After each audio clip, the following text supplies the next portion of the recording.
Okay, for this lesson, we are going to be finishing Unit 2. We went over most of Unit 2 already with the gross and fine motor skills in class when we played a lot of different games and did a lot of different activities.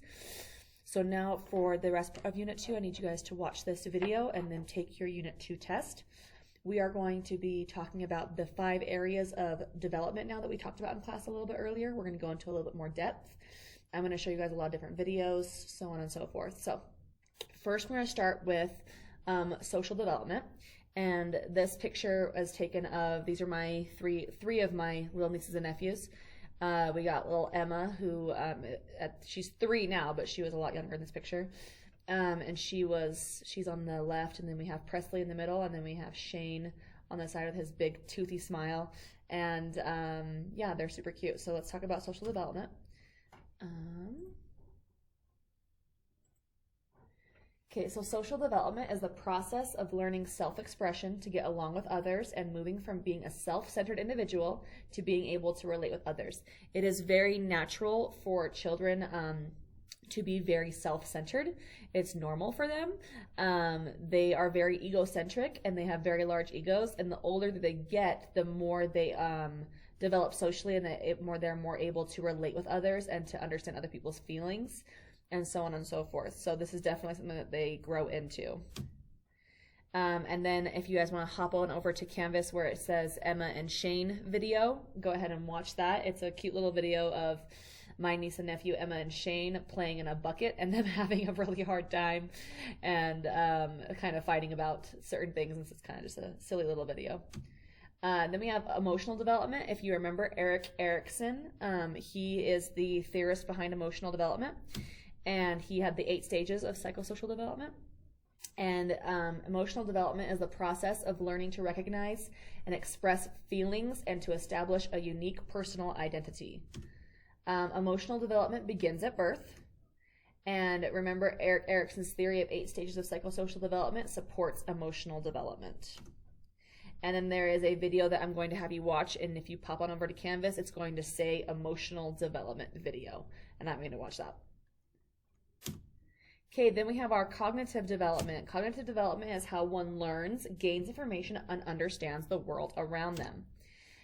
Jean Piaget identified how cognitive skills are developed. If you remember Jean Piaget, Piaget get smart, Piaget get smart is all about cognitive development.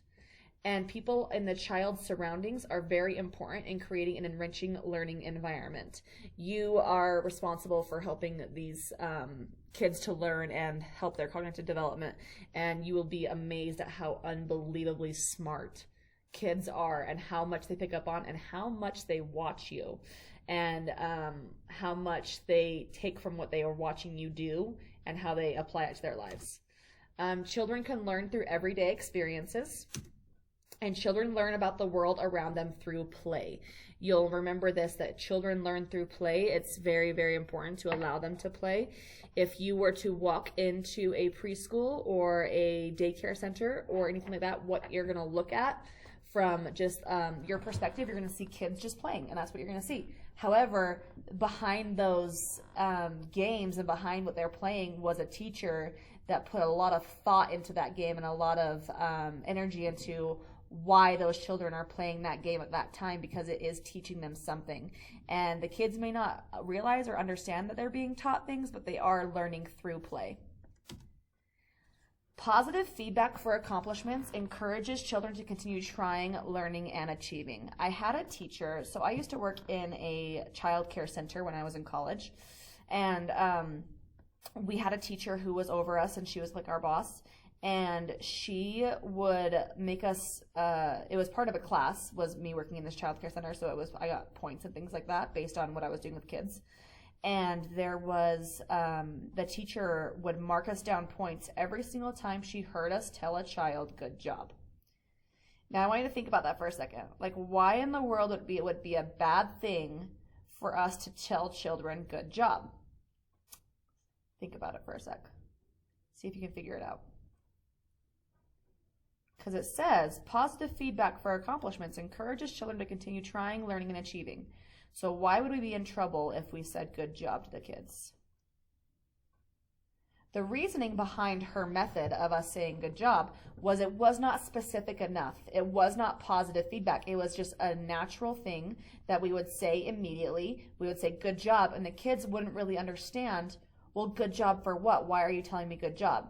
So what we had to learn how to do and retrain our brains how to do was to specifically give them feedback for what they were doing. So we would say, I like how you cut that paper in that pattern. That is really cool. Or I like that you shared your toys with your friends. That showed really good friendship and sharing skills. Or you'd say things like, I love that you mixed these two colors together and made this color. What a pretty design. We had to be very specific on what we are giving them feedback for so that they actually encourage children to continue to try, learn, and achieve different things. It was funny though, because at first it was really, really hard, and we had to retrain our brains from saying good job. And so we'd start out with saying good job, and then we'd finish it off with like, we'd say, good job using those blocks to make that tower so tall. And that way we'd get out of losing points if we were able to be more specific about it. But it definitely took a lot of time, and it was hard to do. So I want you to think about that next time you're around kids and being actually specific on the feedback you give them. And then I want you guys to play the video on Canvas that says cognitive development. Okay, and then let's talk about cognitive development continued. A sensory stimulating environment promotes brain development and learning. What you see in that picture is what is in most daycare centers and preschools and kindergartens, and they are called sensory tables. And you fill them with different items based on what you want the kids to learn that day or what kind of things you want them to be feeling. It looks like what they're playing with in that picture is noodles. And but there are ones where I've filled them with shaving cream before, and they've done like shaving cream art in there. I've done kinetic sand. I've done potting soil, and they have dug up dinosaur bones and things like that in there. There have been ones where they're filled with just water, and they have like water toys in there and that kind of stuff. And so it just kind of depended on what lesson we were doing that day and what like our theme of that was. And it was really fun, and it was really good for the kids. And then obviously if they were super messy, put aprons on the kids and things like that to keep them clean. But these are sensory tables, and they're very, very good for sensory development. Sensory stimulation for children is critical for brain development. Language development is a cognitive task. And speaking correctly, which is called modeling, to the child will help them learn correct speech patterns. An example of this is children are obviously not going to pronounce words correctly all the time because they're learning how to speak and they're learning their vocabulary. And they're learning how to move their lips and mouths along to make sounds and things like that. Like as an example, my little niece, Emma, she can't say her V's. She says B's instead, and so she'll always say, and she also can't say her TH's, she'll say her D's instead of that. So instead of saying over there, she'll always say ober there. And it's super cute, but I don't correct her, like say she's wrong. She'll say like, can we go over there? And I'll say, yes, we can go over there. And then by me doing that and modeling the correct speech, I'm not correcting them and I'm not like making them feel stupid, but I'm getting that in their head with them not even really noticing that I'm saying it correctly, and eventually she'll say it correctly. Another example is my nephew Shane. He used to always call cereal Ro-Ro. I don't really know why he did that, but every single morning he'd wake up and he would say, I want some Ro-Ro for breakfast. And we would say, oh, you want some cereal? And we'd get him cereal. And I would say, here's your cereal, Shane. And he'd say, thank you. And every single morning he'd say, I want my Ro-Ro. And I'd say, here's your cereal. I never like made him feel dumb for saying the word wrong or anything like that. But I also said the correct word around him so that eventually he started calling it cereal. And that's an example of modeling. You speaking correctly to the child, and so it helps them learn correct speech patterns without making them feel dumb or making them feel like they've done something wrong. Moral development is the process of learning right from wrong. Being a good example, so also modeling, is best example as the best way to teach moral development to children. If you tell your kids that swearing is wrong, but then you swear in the house all the time, it's hypocritical of you, and that's going to be hard for them to learn. It's going to be hard for them to understand. If you say lying is wrong and they watch you lie, they're going to be confused. You need to teach your kids right from wrong, and then you need to model that behavior in front of them so that they understand, and it's a good example of them, and they are able to learn moral development and the difference between right and wrong. So I want you to pop on over to Canvas, and I want you to watch the video titled Moral Development. Okay, is one type of development more important than the other? Think about it.